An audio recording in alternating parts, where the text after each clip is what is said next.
Yo, welcome back, kembali lagi di channel Atowa Hayato. Bagaimana kabar nakama sekalian? Semoga selalu baik-baik saja. Yosa, ini adalah segmen real review untuk chapter 1093. Di sini Mimin akan kupas secara mendalam isi chapternya dan tidak hanya menyajikan alur cerita saja. Bagi yang ingin lihat alur cerita saja, bisa cek video Mimin yang lalu pada segmen full story-nya. Oke lah, tanpa basa-basi lagi, langsung aja kita masuk ke pembahasannya. Luffy versus Kizaru. Ya, setelah berubah jadi Gear 5, akhirnya Luffy bisa menangkap Kizaru. Tapi bukannya menghajar atau menguncinya, Luffy malah melemparkan Kizaru ke arah laut. Ya memang sih, jika Kizaru jatuh ke laut, maka dia akan lemas dan tentunya akan tenggelam. Tapi kan Kizaru bisa terbang. Jadi tentu melemparkan Kizaru itu bukan cara yang efektif untuk mengalahkannya. Lalu mengapa Luffy malah melemparkannya? Nah, di sini tujuan Luffy masihlah untuk menjauhkan Kizaru dari Vegapunk. Dan Kizaru pun jika diperhatikan tujuannya bukanlah untuk mengalahkan Luffy, tetapi untuk menghabisi Dr. Vegapunk. Jadi sejauh ini yang Mimin lihat, Kizaru dan Luffy itu belum benar-benar bertarung. Bisa dikatakan mereka hanya kucing-kucingan saja. Di sini Mimin juga salut sama Kizaru sih, yang ternyata benar-benar konsisten dengan ucapannya, dimana dia hanya akan menyerang targetnya saja, bukan yang lain. Buktinya saat dia datang ke lab dan tidak ada Vegapunk di sana, Kizaru tidak menghabisi orang-orang yang ada di sana. Bahkan Usopp pun hanya dia cengkeram saja dan tidak menggunakan laser beam untuk menyerang Usopp.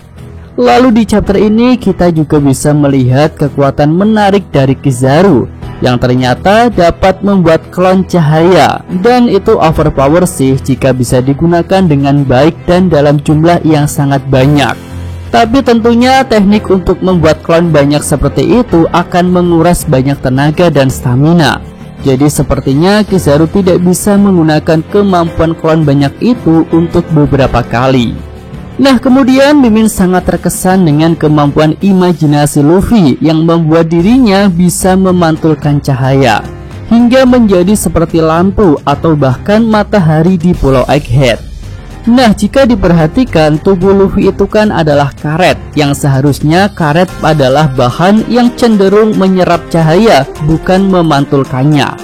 Nah, jika sesuai dengan sifat alami karet, maka harusnya Luffy menyerap cahayanya. Tapi kembali lagi ya, di Gear 5 ini Luffy bebas berimajinasi, sehingga bisa membuat tubuh karetnya pun memiliki sifat memantulkan cahaya. Namun kecenderungan untuk menyerap cahaya yang dimiliki oleh sifat alami karet bisa saja membuat Luffy jadi lebih kuat. Bayangkan jika tubuh Luffy bisa menyerap cahaya dan menggunakan cahaya itu, mungkin Luffy bisa jadi akan mewujudkan salah satu keinginannya, yaitu dapat menembakkan laser beam, atau dia mungkin bisa menggunakan pedang cahaya seperti Kizaru. Zoro versus Lucci. Jika dibandingkan dengan pertarungan Luffy versus Kizaru yang terkesan masih kucing-kucingan, pertarungan Zoro versus Lucci bisa dibilang lebih galak dan lebih serius. Bahkan di sini Lucci mengatakan dia akan menghabisi orang nomor 2 di kru Yonko, dan itu tentu saja adalah Zoro. Keduanya pun sudah menggunakan kemampuan terbaik mereka, Zoro dengan pedang berlapis hakinya dan Lucci dengan wujud awakening-nya. Lalu di sini ada hal menarik bahwa Lucci terlihat sudah mengakui Luffy bahwa level Luffy saat ini berada di atas dirinya dan dia tidak akan bisa mengalahkan Luffy. Ya, untuk Zoro sendiri ini akan jadi pertarungan balas dendam yang menarik karena di Enies Lobby Zoro dikalahkan telak oleh Lucci. Lalu menariknya di sini, Zoro yang biasa melawan pendekar pedang lain kini malah melawan Lucci yang bertarung dengan tangan kosong. Sistem kontrol pasifista. Keberadaan para pasifista di Pulau Egghead tentu merupakan suatu sumber kekuatan yang besar, yang itu pun disadari oleh Atlas. Sehingga salah satu Vegapunk itu pun berniat untuk mengambil alih sistem kontrol pasifista. Dan di akhir chapter ini rencana dari Atlas itu tampak berhasil. Nah, Vegapunk asli pun menduga bahwa di Pulau Egghead ini kontrol tertinggi dari pasifista ada di tangan para Vegapunk. Hal itu pun mengonfirmasi dugaan Mimin ya, bahwa para Vegapunk dan semua kru topi jerami yang ada di sana belum tahu jika ada salah satu Gorosei yang ikut dalam rombongan kapal marin. Jika mereka tahu, maka Vegapunk tidak akan mengatakan hal seperti itu. Nah, untuk Gorosei Saturn pun tampak punya rencana sendiri, sehingga dia belum mau keberadaannya diketahui oleh pihak musuh. Rencana Gorosei Saturn mungkin adalah menunggu munculnya manusia buatan terkuat, yaitu para Seraphim.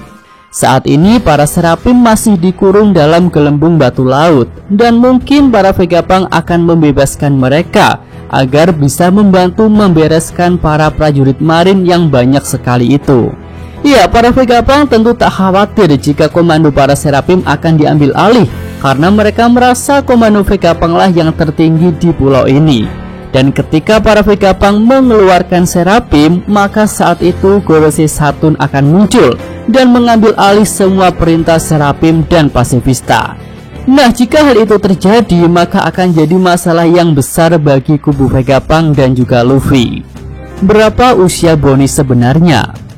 Di SBS volume 68, Bang Oda mengkonfirmasi bahwa usia Bonnie adalah 22 tahun dan setelah time skip usianya jadi 24 tahun.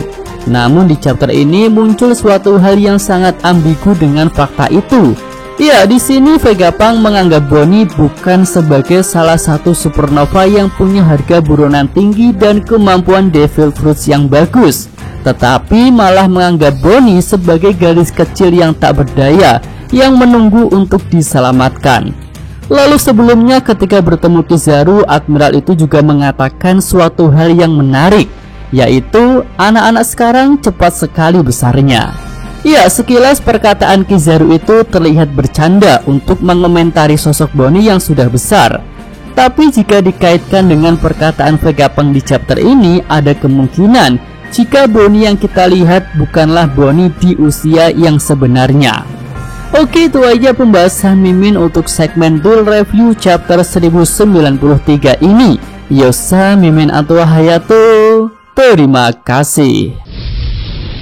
Ya, cukup sekian video kali ini. Semoga nakama sekalian menyukainya. Terima kasih udah nonton. Jangan lupa kasih like-nya dan subscribe channel Atwa Hayato. Yo!